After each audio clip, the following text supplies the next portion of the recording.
అలసిన వానికి ఊరడించు మాటలు. సహోదరుడు భక్తసింగ్ గారి పరిచర్య నుండి సేకరించిన అనుదిన ధ్యానములు. జూన్ 19.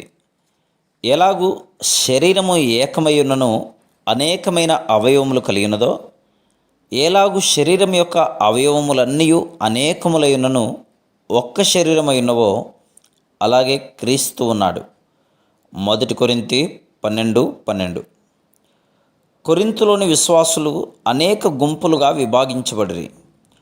వారు వేరు వేరు పేర్లతో పిలువబడుచుండిరి. 1 కొరింథీ 1:12-13 వచనములు.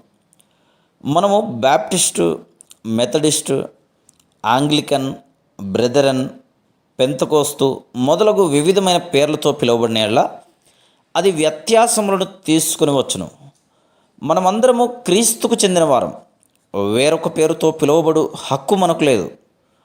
వివాహములు చేయుట కొరకైన అనుమతి, లైసెన్స్ కొరకు నేను దరఖాస్తు పెట్టినప్పుడు నన్ను నీవు ఏ శాఖకు చెందినవాడవు అని అడగగా, నేను క్రీస్తు శరీరమునకు చెందినవాడను, మాకు పేరు కానీ బిరుదు కానీ లేదు, మేము క్రైస్తవులము అని చెప్తిని.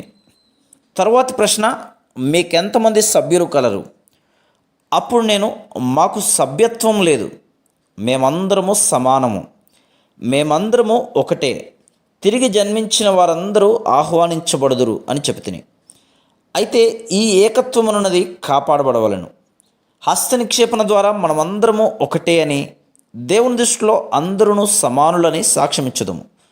విద్య కానీ ధనము కానీ అధికారములు కానీ కలిగి ఉన్న యెడల అవి కేవలం దేవుని కృప వలనే. అయినను నేనేమయ్యున్నానో అది దేవుని కృప వలనే అయ్యున్నాను. మరియు నాకు అనుగ్రహింపబడిన ఆయన కృప నిష్ఫలము కాలేదు, కానీ వారందరికంటే నేను ఎక్కువగా ప్రయాసపడితిని. ప్రయాసపడింది నేను కాను, నాకు తోడై ఉన్న దేవుని కృపయే. 1 కొరింథీ 15:10. అపోస్తలుడైన పౌలు తక్కిన అపోస్తలుల కంటే అత్యధికంగా ప్రయాసపడెను. అది కేవలం దేవుని కృపను బట్టియే.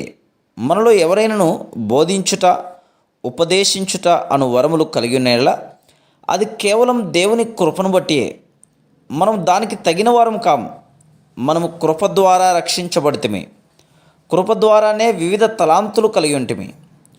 మనం పరలోకమునకు వెళ్ళిన తర్వాత మన నమ్మకత్వమును బట్టి బహుమానములు పొందుదుము, కానీ మన వరములను బట్టి కాదు. ఆరంభకాలపు సంఘములో శత్రువు యూదులలో నుండి మార్పు చెందిన వారికి, అన్యులలో నుండి మార్పు చెందిన వారికి మధ్యలో విభేదములు కలిగించను. అటువంటి వ్యతిరేక భావమును కనపరచుటచే పేతురును కూడా దేవుడు పౌలు చేత గద్దించుటను గలతీ 2:11-14 వచనములలో చూచుదుము. భారతదేశంలో విశ్వాసుల మధ్యలో కూడా ఉన్నత కులం, తక్కువ కులం అను భేదభావములు ఉండుటను మనం కనుగొందుదుము. అదేవిధంగా నిర్ధారణ పొందితేనే కానీ ప్రభు యొక్క పరిశుద్ధ సంస్కారములో పాలిభాగం పొందకూడదని కొందరు క్రైస్తవులు నమ్ముదురు. తప్పుడు బోధల వలన అట్టి విభేదములు వచ్చును. తిరిగి జన్మించిన వారందరూ ఒకటే, మరియు వారు ఒకటిగానే ఉండవలను.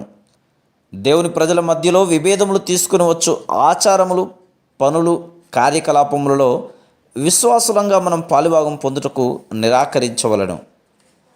Praise the lord.